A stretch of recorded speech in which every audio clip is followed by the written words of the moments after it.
지난날 하나님의 백성이 아니라고 생각하고 하나님과 멀리 있었던 이방 사람들이 이르기를 주는 내 하나님이시라 이렇게 고백하게 될 것이라고 호세아를 통해서 말씀하신 거예요.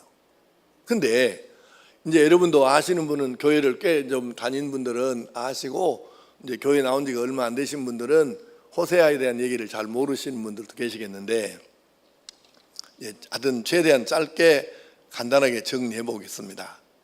호세아는 다른 많은 예언자들하고 확실하게 구별되는 차이점이 하나 있어요. 그건 뭐냐면, 호세아는 자기 몸으로, 삶으로 예언을 한 사람이에요. 대부분 예언은 뭘로 하냐면은 말이나 글로 하는데, 대부분 구약시대의 예언자들은 말로 한 거죠. 하나님께서 너 가서 이 말씀을 전해라 이러시면 이제 예언자, 선지자, 선견자들은 그 말씀을 따라서 이대로 시킨 대로 전할 수밖에 없었던 것이죠. 심지어는 가령 북왕국 이스라엘을 향하여 외치던 예언자들이든지 남왕국 유다를 향해서 외치던 예언자들이든지 자기 민족, 자기가 속한 민족과 나라에 무서운 경고와 심판의 말씀이 주어지는데, 이걸 잘못 전달하면 자기 목숨을 잃을 수도 있고, 근데 그 말씀을 받는 순간에 자기도 놀랄 수 있는 거예요. 이런 무서운 심판이 있다고? 그러니까 예고 없이 너는 이 말을 받아서 이대로 가서 전달해라. 그래서 요즘 설교자들하고 구약시대 예언자들하고 차이점이 분명해요. 요즘 목사들은 설교 준비하느라고 묵상도 해야 되고 성경도 읽어야 되고 이 책 저 책도 봐야 되고 주석도 봐야 되고 공부를, 인문학도 많이 공부해야 되고, 안 하면은 이렇게 여러분이 잘 납득이 될 만한 설교를 만들기가 쉽지 않아요. 그런데 구약시대 예언자들은 대개가 하나님께서 영감을 주셔가지고 너 이렇게 가서 전해라 말씀을 주시면 그대로 전달하면 되는 거예요. 오늘 요새 목사들처럼 이렇게 막, 나는 사실 머리 안 아프게 설교 준비하지만 많은 분들이 머리 아프게 설교 준비를 해가지고 이렇게 하는데, 구약시대 예언자들은 그럴 필요가 없었잖아요. 주신 말씀 그대로 전달만 하면 되는 거니까.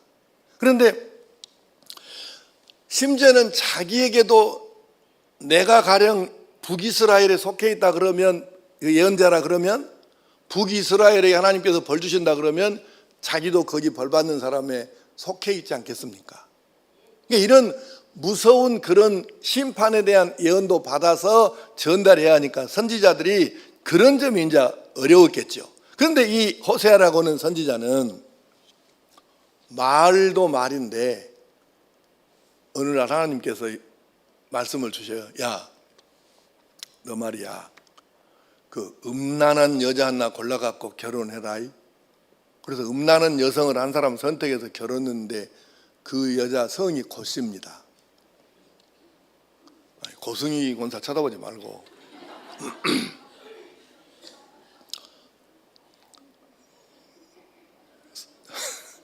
성이 고씨인데 이름이 뭐냐면 멜입니다. 멜, 고멜. 이제 알아듣는 사람 뭐면 알아듣고 못 알아듣는 사람, 아직도 못 알아듣는 사람이 있구만. 고멜인데 이 고멜이 참 복잡한 사람입니다. 이제 구체적으로 말은 않겠습니다.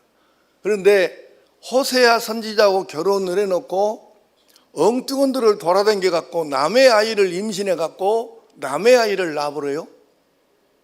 호세아 아이가 아니고. 그래서 호세아가 이름을 뭐라고 지었냐면은 로암미라고 지어요. 로암미는 뭔 뜻이냐면은 너는 내 백성이 아니다, 이런 뜻이에요.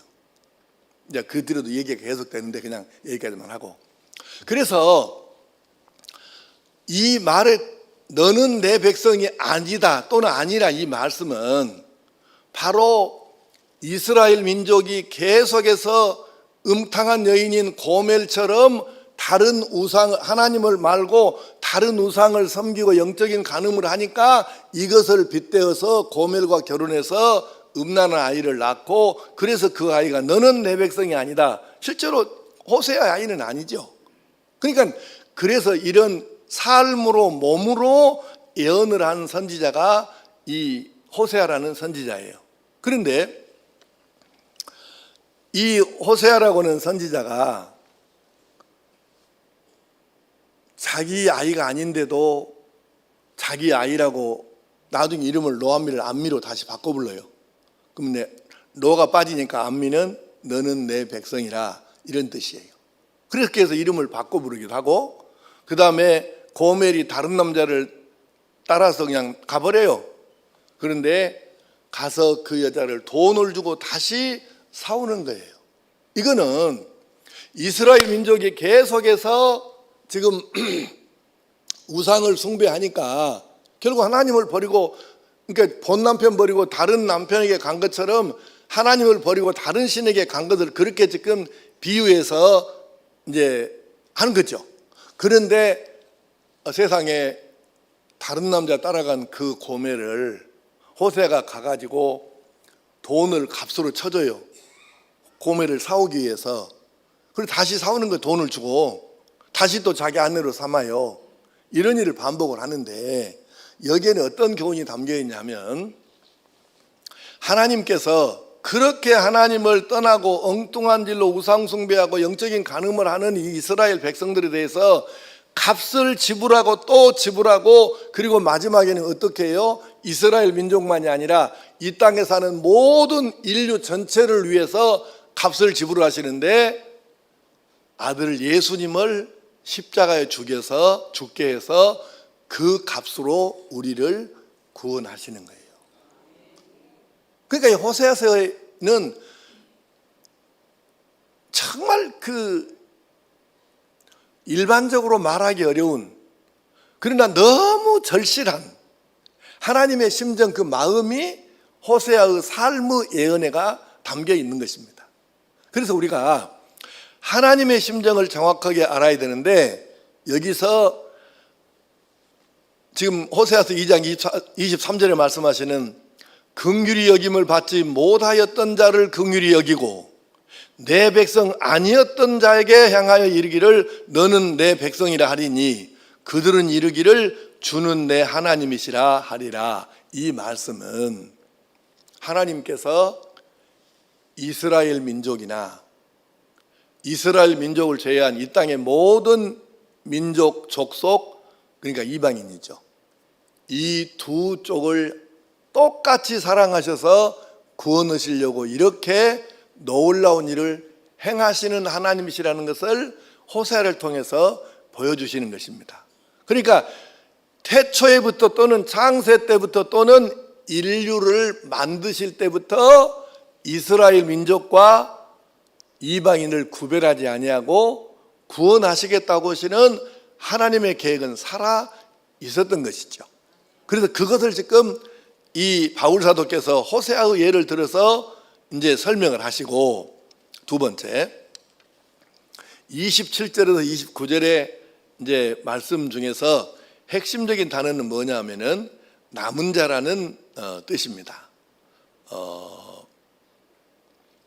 한번 제가 읽어볼게요. 27절부터 또 이사야가 이스라엘에 관하여 외치되 이스라엘 자손들의 수가 비록 바다의 모래 같을지라도 남은 자만 구원을 받으리니, 남은 자가 나오죠. 주께서 또 땅 위에서 그 말씀을 이루고 속히 시행하시리라 하셨느니라. 또한 이사야가 미리 말한 바 만일 만군의 주께서 우리에게 씨를 남겨두지 아니하셨더라면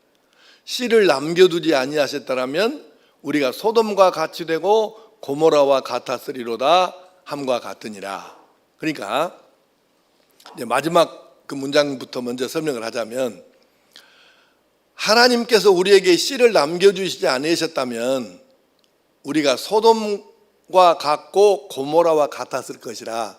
이 얘기는 하나님께서 만약에 우리가 어느 가족, 어느 가문, 어느 민족 할 것 없이 우리가 행한 대로 바로 즉시로 벌을 주신다고 하면은 모두가 소돔 같고 고모라 같았을 거래요. 그러면 소돔과 고모라는 어떻게 되었었어요? 하늘에서 불이 떨어져서 완전 태워가지고 불심판으로 깨끗하게 그냥 정리를 해버린 거죠. 얼마나 죄악이 관영했던지 꽉 들어찼던지 하나님께서 견디다 못하셔가지고 그렇게 딱 불로 태워서 소멸시켜 버리신 거예요. 만약에 지금도 하나님께서 소돔과 고모라 심판하시듯이 세상을 그렇게 심판하신다고 하면 남은 자도 안 남겨두시고 그루터기도 안 남겨두시고 모조리 싹 정리해 버리신다고 하면 지금 세상이 소돔과 다르겠습니까? 고모라와 다르겠습니까? 똑같다는 얘기예요. 그런데 하나님께서 우리를 불쌍히 여기셔서 긍휼히 여기셔서 그루터기를 남은 자를 남겨두셔서 그들을 통해 갖고 우리가 구원받게 하셨다는 것을 설명을 하는 거예요. 그러니까 지금 하나님의 그 우리를 불쌍히 여기시는 이 사랑의 마음이 아니시라면 이 세상은 진즉 소돔처럼 고모라처럼 심판받아서 아무것도 없는 그런 황폐한 곳이 되었겠죠. 그래서 우리가 이 말씀을 생각하면서 남은 자에 대해서 다시 이제 들어가겠습니다. 자, 여기서 말하는 27절부터 27절 시작이 이렇게 말씀하죠. 또 이사야가 이스라엘에 관하여 외치되, 그리고 29절 또한 이사야가 미리 말한 바, 이렇게 두 번 이사야서를 인용을 하는데 먼저 이사야 10장 22절을 보겠습니다. 이사야가 뭐라고 했는지 한번 봅시다. 자, 시작. 이스라엘이여, 내 백성이 바다의 모래 같을지라도 남은 자만 돌아오리니 넘치는 공의로 파멸이 작정되었습니다. 아멘. 이스라엘 백성의 숫자가 바다의 모래 같을지라도 남은 자만 돌아오고 나머지는 다 이 파멸에서 건짐받지를 못한다, 이런 말씀이거든요. 근데 이 말씀의 근거는, 시작은 어디냐면 창세기 13장 15절과 16절을 한번 읽어보겠습니다. 시작. 보이는 땅을 내가 너와 네 자손에게 주리니 영원히 이르리라. 내가 네 자손이 땅의 티끌 같게 하리니 사람이 땅의 티끌을 능히 셀 수 있을진데 네 자손도 세리라. 아멘. 하나님께서 아브라함을 부르실 때에 땅의 모든 족속이 너로 말미암아 복을 얻을 것이니라, 또는 네 자손으로 말미암아 복을 얻을 것이니라 하셨는데, 그때 하신 약속 중에 하나예요.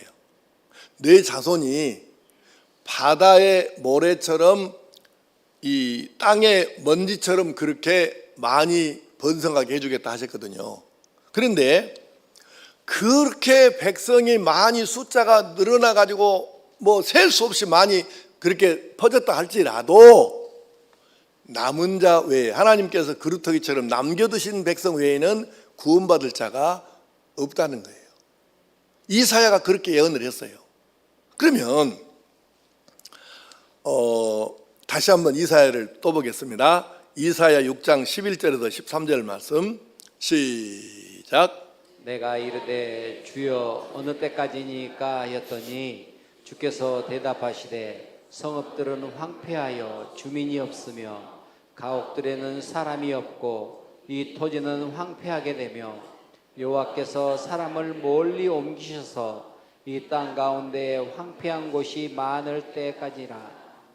그 중에 10분의 1이 아직 남아 있을지라도 이것도 황폐하게 될 것이나 밤나무와 상수리나무가 배임을 당하여도 그 그루터기는 남아 있는 것 같이 거룩한 씨가 이 땅의 그루터기니라 하시더라. 아멘. 이 말씀은 한 군데 더 읽고 그냥 한 번에 설명하겠습니다. 에스라서 2장 1절 2절 말씀을 읽겠습니다. 시작. 오래전 바빌로니아 왕 느부갓네살이 유대 땅에서 포로로 사로잡아 끌고 간 사람들 가운데서 페르시아 왕 고레스의 조서에 따라 예루살렘과 유다 땅으로 귀환하여 저마다 자기 고향 마을로 돌아간 사람들의 명단은 다음과 같다. 본국 귀환자들을 이끌고 온 지도자들은 스룹바벨, 예수아, 느헤미야, 스라야, 넬라야, 모르드게, 빌산, 미스발, 미구에, 르훔, 그리고 바나다, 포로된 땅 바벨론에서 본국으로 돌아온 이스라엘 백성들의 수를 각 가문별로 살펴보면 다음과 같다. 아멘. 이제 설명을 잘 들으셔야 돼요. 여러분이 이게 중심을 잘 못 잡으면 뭔 말인지를 지금 이게 구분이 안 돼요. 지금 설명을 잘 들으셔야 됩니다. 이사야, 조금 전에 읽었던 이사야 10장 22절에는 너희 백성 숫자가 바다의 모래 같을지라도 남은 자만 돌아오리니 이래 돼 있어요. 돌아오기는 돌아오는데 남은 자만 돌아온다고 하셨어요. 다 돌아오는 게 아니에요. 그런데 그 남은 자는 두 가지로 정리할 수 있는데, 하나는 그루터기 같이 남아있는 사람은 본국에 안포를 안 끌려가고 나라가 망해도 안 끌려가고 본국에 남아있는 것을 그루터기 백성이라고 하고, 그 다음에 포로로 잡혀갔는데 거기서 회개하고 끝까지 살아남은, 그래서 본국에 돌아온 사람들을 이제 얘기하는 거예요. 두 가지 이제 의미가 있는데, 그러면 여러분 그동안에 이제 공부했지만 다 다는 아니고 아마 대부분 잊어버리셨겠죠. 북왕국 이스라엘이 아수르에게 침략을 당해서 망했어요. 하나님께서 도저히 이 백성이 답이 안 보여서 그냥 아무리 택한 백성이어도 이건 안 되겠다, 선민이어도 안 되겠다, 선발대로 먼저 택해도 안 되겠다, 그래서 이제 포기하신 거예요. 그래서 이 북왕국 이스라엘이 멸망을 했는데, 그때가 언제예요? 예?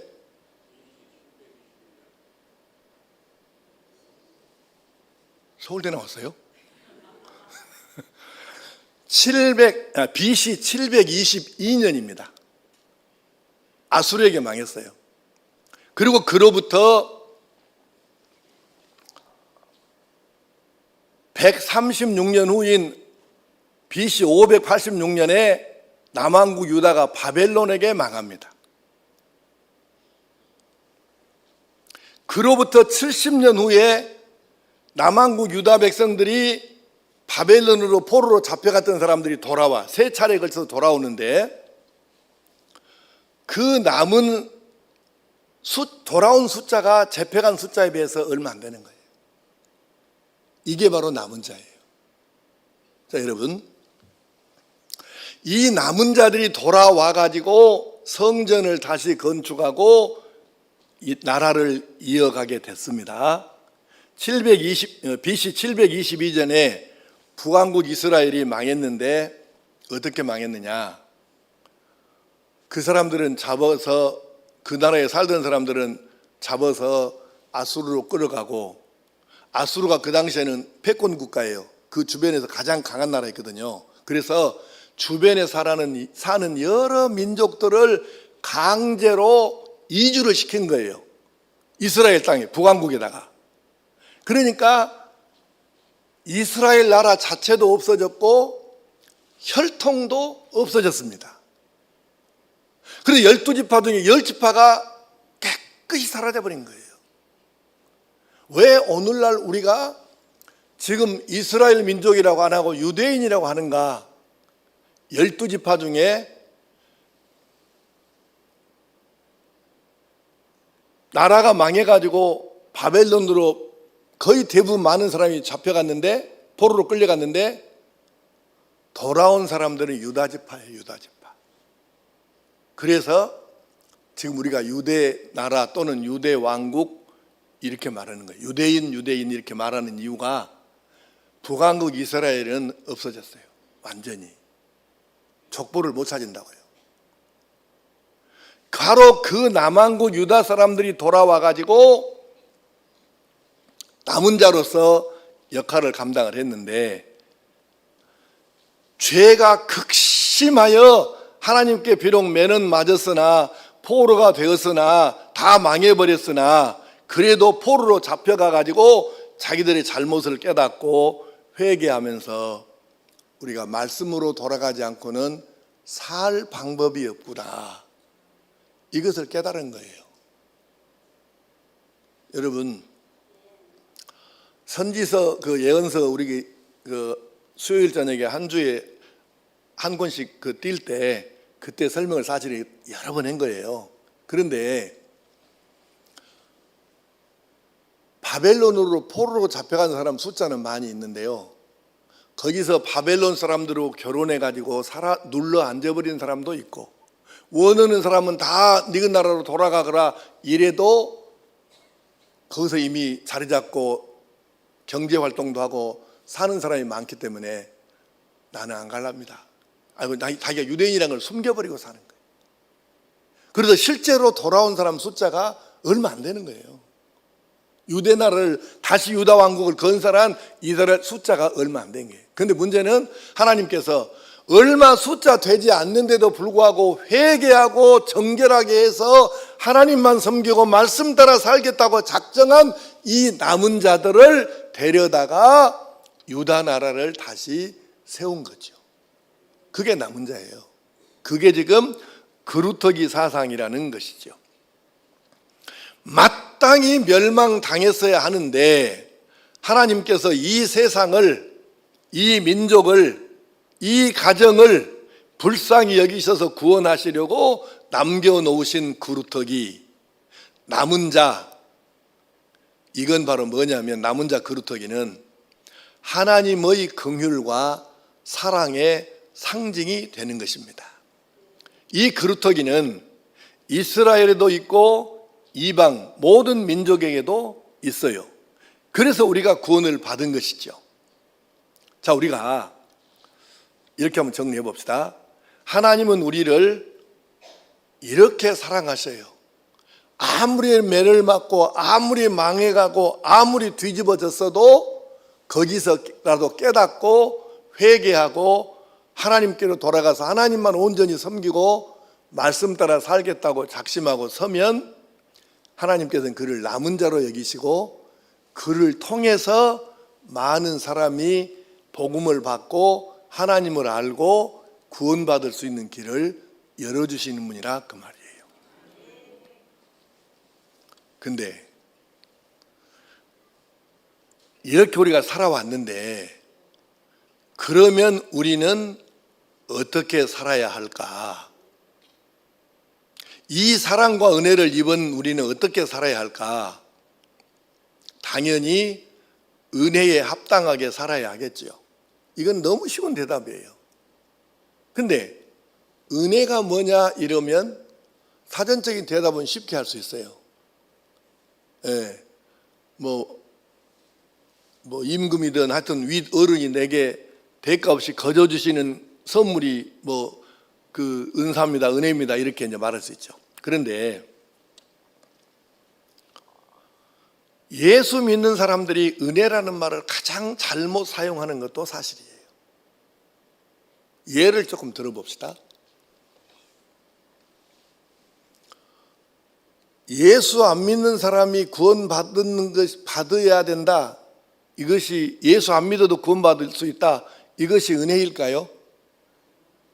이건 은혜가 아니에요. 왜? 그럴 수가 없지요. 예수 안 믿는데 어떻게 구원을 받아요? 그런데 교회만 다니면, 교회만 계속 왔다 갔다 열심히만 하면 예수를 마음에 안 믿어도 구주로 영접을 안 해도 구원을 받을까? 아니에요. 교회만 나온다고 구원받는 건 아니에요. 그러니까 우리가 잘못 생각하면 교회만 다니면 구원은 받을 수 있다. 그것이 은혜다. 이러면 이 사람은 은혜를 완전히 지금 잘못 오해하고 있는 것이죠. 성경 한 군데도 그렇게 가르친 데가 없어요. 우리가 방종, 타락 이것을 좀 구별을 해야 됩니다. 하나님의 의도하고는 아무 상관없이 그저 예배만 왔다 갔다 하는데 그런다고 구원이 저절로 이루어질 것인가? 아니 이렇게 내가 교회에 열심히 다니는데 예배 참석하는데 나를 구원 안 시켜준다고? 그런 불공평이 어디 있어? 이렇게 말하면 이것이 바로 방종이고 타락인 거예요. 보세요. 내가 더 말씀대로 살아야지, 더 순종하고 살아야지, 내가 더 기쁘게 살아야지, 더 즐겁게 살아야지, 이렇게 신앙생활을 하면 이건 은혜인데, 아니 이 정도면 됐지 얼마나 나보다 더 하라고, 이러면 그때부터는 은혜가 아니고 방종이고 타락이 되는 거예요. 나는 지금 어느 쪽에 서 있는 사람인가를 생각할 필요가 있는 것이죠. 자, 이사야 1장 9절 말씀 한번 보십시다. 시작.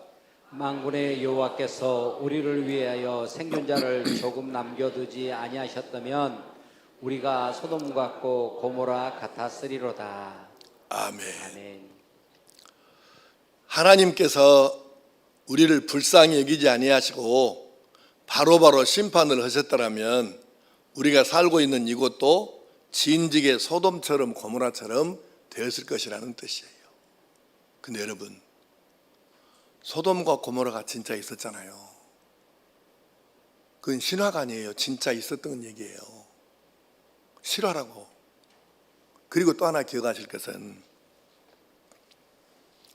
하나님은 지금도 참고 기다리셔요. 그러나 기억해야 합니다. 너무 오래 가면 하나님의 참으심과 기다려주심도 끝날 때가 있다는 거예요. 어떻게 하느냐? 이스라엘, 북왕국 이스라엘, 그러니까 통일왕국 이스라엘은 사울이 1대 왕이었고 다윗이 2대 왕이었고 솔로몬이 3대 왕이었는데 솔로몬의 아들 대에서 12지파가 10대 1로 나눠졌어요. 북왕국 이스라엘이 10지파가 갔어요.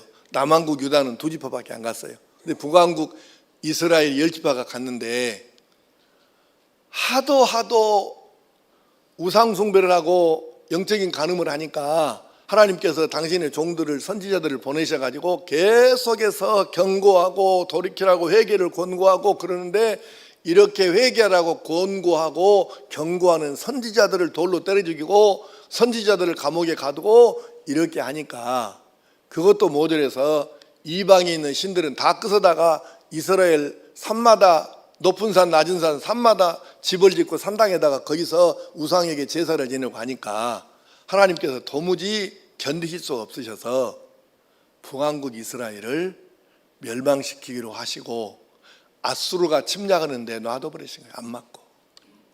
그 전에 계속해서 엘리야와 엘리사를 비롯해서 많은 선지자들이 기적을 바라고 하나님의 능력을 행사해가지고 막아주었는데 하나님께서 안 맞고 내비둬 버리신 거예요.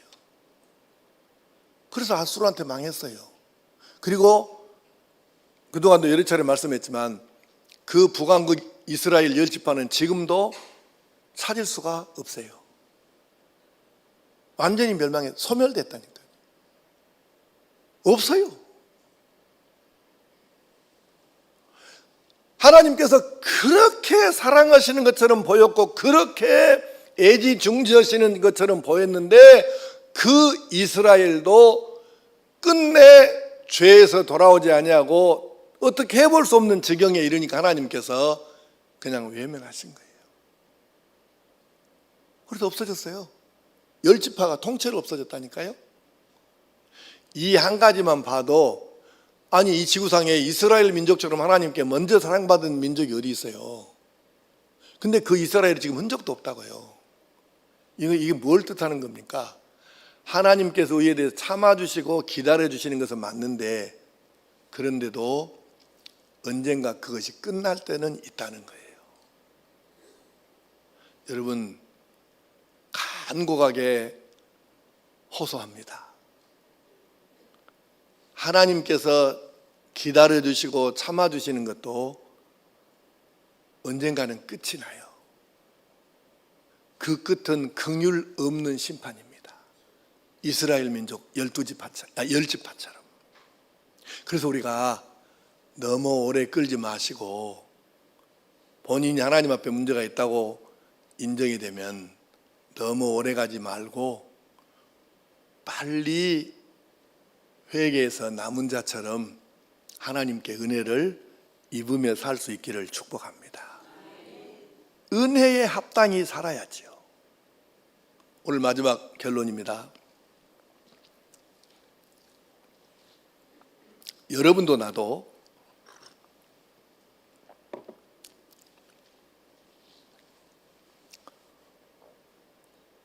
내 인생에 우리 기도할 때 들어보면 그러잖아요. 뭐 잘못하고 말씀대로 못 살고 불순종하고 뭐 이렇게 용서해 주세요 그렇게 하는데 뭐 사람이니까 그럴 수 있죠. 예. 뭐 목사인 저라고 뭐 거기서 얼마나 벗어나겠습니까?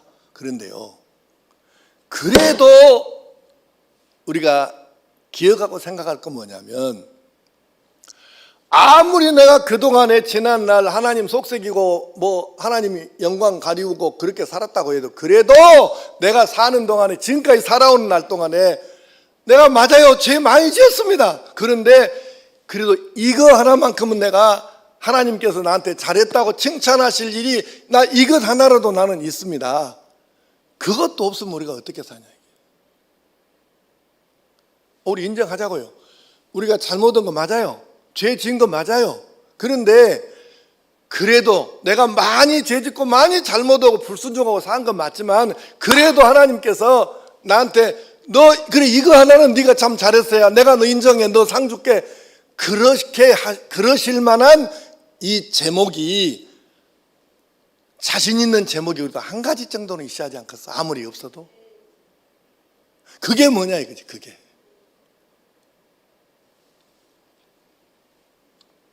시간이 넉넉하면 내가 한 사람씩 다 이렇게 세워갖고 해보라고 하겠는데, 지금 시간이 8시 20분입니다 8시 20분 넘어가면 이제 좋을 사람이 생겨서 그냥 넘어갈게요. 한 사람씩은 물어보지는 않겠습니다. 그러나 기억하십시오. 우리가 죄를 짓고 살고 넘어지기도 많이 하고 시험도 많이 들고 하나님 보실 때 참 깝깝한 인생 그렇게 산 적이 너무 많긴 한데, 그래도요, 제가요, 이거 하나만큼은 내가 하나님 앞에 칭찬 듣고 상 받을 만한 이게 내 분명히 있어요. 나한테는 이것은 여러분들이 있어야 된다는 거예요. 이것이 많으면 성공한 인생이고, 아예 이것이 없으면 글쎄요, 이 마지막 심판대 앞에서 뭘 갖고 우리가 하나라도 내놓을 거 있어야 되는데 뭘 내놓아야 할까요? 예수 믿으면 구원은 받아요. 그건 맞습니다. 그런데 심판대 앞에 섰을 때 그래도 평생을 은혜로 살았는데, 하나님 그래도 제가 이 한 가지는 있잖아요. 이건 하나님이 인정해 주시잖아요. 이거 하나는 그래도 있어야 되니까 열심히 여러분 잘해가지고, 특별히 부탁하건데 마지못해서 하는 것은 하나님이 기뻐하지 않으셔요. 어쩔 수 없어 갖고 하는 것은 하나님이 그 원하시지 않으신다고요. 여러분이 기쁘고 즐거운 마음으로 하나님 앞에 이거 하나는 내가 있지 않습니까? 그럴 수 있는 것을 꼭 만들으셔서 심판대 옆에서 혹시 몰라, 다른 건 몰라도 그래도 하나도 없으면 뭐 나쁘다고 그렇게 서겠어. 예. 이 이야기를 하나 하고 마치려고 하는데,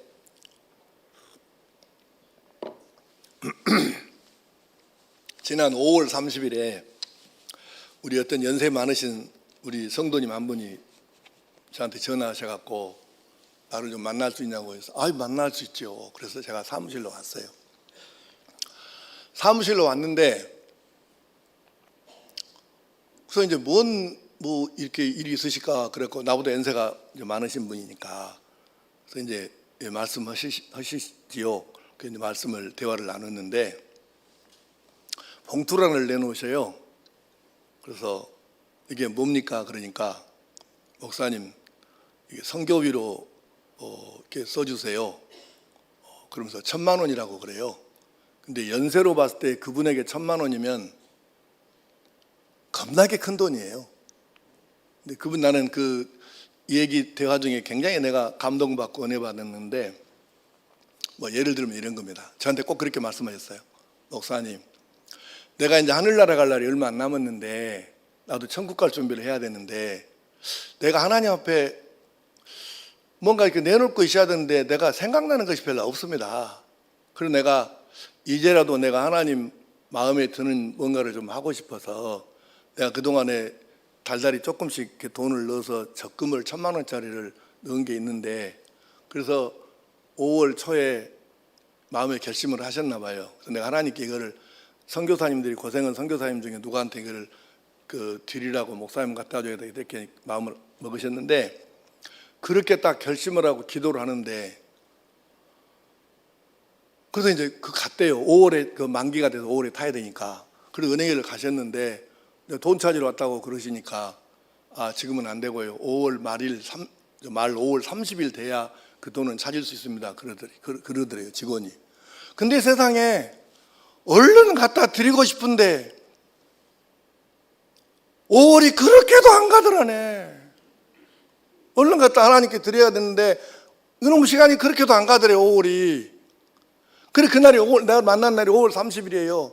그래서 은행에 가서 그 돈을 1,000만 원을 받아갖고 적금 내에서 만기돼 타가지고 오셔가지고, 이거는 그래서 내가 누구를 내가 드릴까요? 그러니까 아니, 그거는 하여튼 선교사님 중에 알아서 이렇게 필요한 데다가 전달해 주시라고 그러더라고요. 내가 그 두 가지를 내가 그때 그 은혜가 되고 감동이 됐는데, 첫째는 내가 하나님 앞에 갈 날이 가까웠는데 뭔가 하나님 앞에 좀 칭찬 듣고 상 받을 만한 뭔가를 이끄신데 별로 내가 그렇게 기억난 것이 없다. 그래서 지금이라도 내가 이것이라도 한번 해보고 싶다. 두 번째는 진짜 이 말에 내가 가슴이 뛰었어요. 5월 한 달이 그렇게도 시간이 안 가더라는 거예요. 얼른 하나님 앞에 드리고 싶은데. 근데 이 말이 진짜 들은데 가슴이 굉장히 뜨겁더라고. 그 내가 기도해드리고 이제 보내고, 그 성경은 지금 성광성교에다가 지금 올려놓고 단리다 지금 전달하려고 마음먹고 있는데, 여러분 이제 이렇게 또 날 넘은 교인들 중에 한 2명은 또 우리 목사님이 헌금 얘기 안 하더니 헌금하란 말이구만. 또 이렇게 날 넘은 교인들도 한 2명은 있겠죠. 근데 나는 그런 얘기가 아니고, 이런 심정으로 내가 하나님 앞에, 하나님, 제가 그동안 많이 하나님 속삭이고 잘못 산 때가 많긴 한데 그래도 제가 이 한 가지만큼은 제가 하나님께서 칭찬하실 만한 일을 했잖아요. 이거는 기억해 주셔야 하지 않습니까? 이럴 수 있는 것이 우리에게 뭔가가 있어야 된다 그 말이에요. 그것을 여러분들이 만드시고, 하나님은 나를 그루터기처럼 사용하시고 남은 자처럼 사용하시고 이방인 중에서도 고르시고 그렇게 해서 나를 사랑하시고 구원하시고 은혜를 입혀주셨는데, 나는 하나님께서 흐무대하실, 하나님께서 기뻐하시고 인정하시고 칭찬하실 어떤 일을 내가 하나라도 하고 살았을까? 이걸 생각하면서 그것을 만들어서 하나님 앞에 기쁨으로 서는, 또 설 수 있는 성도들이 될 수 있기를 축복합니다. 기도하십시다. 아버지 하나님, 하나님께서는 처음부터 이스라엘 민족과 모든 민족을 구원하시려고 계획하셨었습니다. 그런데 같은 날 1시에 똑같은 시각에 하실 수가 없으니까 이스라엘 민족을 먼저 선발대로 택하셔서 너희들이 잘해가지고 제사장 나라가 돼야 한다, 복의 통로가 돼야 된다 하셨지만 오히려 우상숭배를 해가지고 남은 자들만 구원받는 이 아픔이 있었습니다. 그리고 하나님의 원래의 계획대로 이 복음의 중심이 이방 세계로 넘어와 가지고 이렇게 온 세상 사람이 구원받는 역사로 나타났습니다. 하나님께서 나 같은 사람 구원하시려고 이렇게 남은 자 그루터기 사용하셔가지고 나를 구원하셨구나. 이것이 하나님의 사랑이고 은혜구나. 이것을 깨닫고 은혜에 합당한 삶을 살기를 결단하게 하여 주시옵소서. 내가 은혜로 살아왔고 그리고 남은 생도 은혜로 살아야 하는데 무엇을 해서 은혜에 합당한 삶을 살고 하나님께서 흐뭇해하시고 고개를 끄덕이실 만한 그런 성도가 될 수 있을까? 이걸 생각하면서 진정 은혜에 합당한 하나님 아버지, 그래도 제가 이거 하나는 하나님 앞에 충성하고 또 헌신하고 상 받을 일이었지 않습니까? 라고 말씀드릴 수 있는 그것을 잘 실천하며 사는 우리 모든 성도들 되게 하여 주시옵소서. 이 모든 말씀을 예수님의 이름으로 기도하오며 이제는 우리 구주 예수 그리스도의 크신 은혜와 하나님 아버지의 말로는 다 할 수 없는 사랑하심과 깨우치시고 인도하시고 도우시는 성령님의 역사하심이 이 저녁에도 성전에 나와 하나님께 예배로 영광 돌려드리고 주신 말씀과 은혜를 마음에 새겨 이렇게 내게 은혜를 입히시고 사랑해 주셨으니 나도 은혜에 합당히 살아야 되겠다 이렇게 결단하는 모든 주의 백성들과 완도 국민들과 이 나라와 이 민족 위에 세계 도처에서 복음 전하는 선교사님들에게 이제로부터 영원토록 함께 하시기를 간절히 축원하옵나이다. 아멘.